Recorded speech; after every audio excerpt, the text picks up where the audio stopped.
What up, what up? Big Mike RC.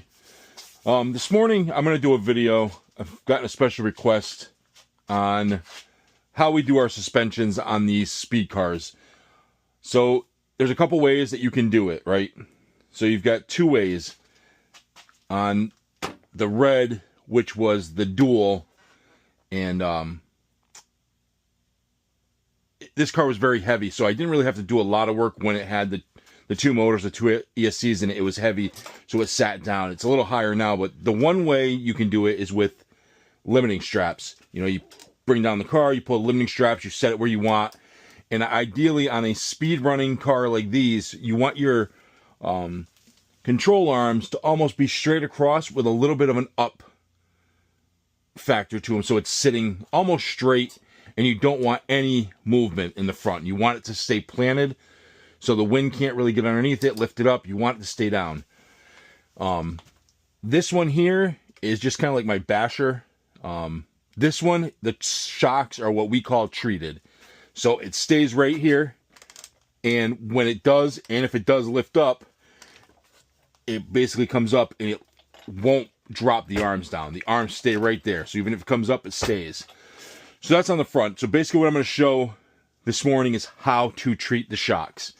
On your rear shocks, when you're speed running, you don't want something that's going to bounce around. You want something that's going to kind of set and plant. Like this one is very stiff. It just kind of sets and plants. Same, this one's a little bit looser, but it sets and plants. It doesn't come up, it's not bouncy, it just stays right there.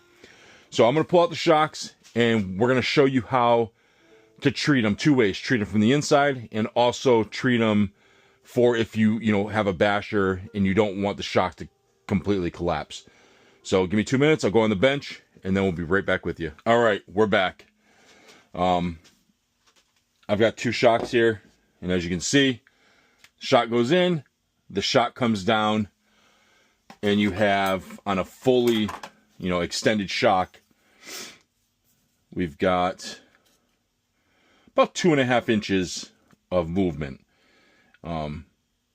You want to basically set it to where your shock stays about here. We do about 1.5 inches. So it stays right there like that. So there's two ways. So first of all, when you have your shocks, you have different shock springs. The white ones are one rating, and I don't know what the ratings are off the top of my head. I have to look them up. But, white's one rating, orange is another rating, stock is another rating, the red ones are another rating. So basically what you want to do is, when you're treating the shock, is you take the shock apart. And I took the ends off just to make it a little bit easier for the video. But you're going to take your shock apart. You're going to push out the inside. Let me grab a rag here. You're going to push out the inside. And then, this is what we do. We take our bearings. And these are just hub bearings. It's a bearing that fits inside of the shock. And what you do is, we usually do 3. So you put your bearings on the inside of the shaft. Then the shaft goes in here. You put it back together. You would put your fluid in there. Now, when you put your shock back together, here's a stock one with your 2.5 inches of travel, and here's a treated one with just under 2 inches of travel. You put the more shock, the more bearings you put in, the shorter it'll get. But then that's it. Now when you put it on your car and it's set, that's as far down as it can come. And you would put your spring on, you put your cap on, and it'll hold it right there. So like I said, the more bearings you put, the less travel you're going to have. So if we want to do a lot less travel, we could do all 6 bearings, you know. We can put all 6 bearings in here. You know, put all 6 bearings in here. Put your shock back together.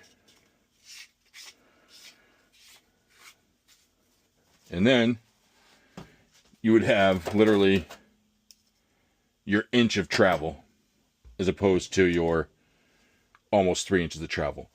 So that's how we do it for speed running, to keep the front of the car low and keep your A-arms straight across. Now, if you have a basher and you're bashing it and you're hitting off the jumps and your shocks are going down and they're slamming, that's where you put your rubber in.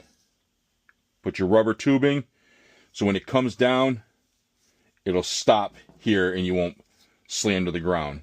You know, sometimes I use hard plastic sleeves, but it'll hit harder.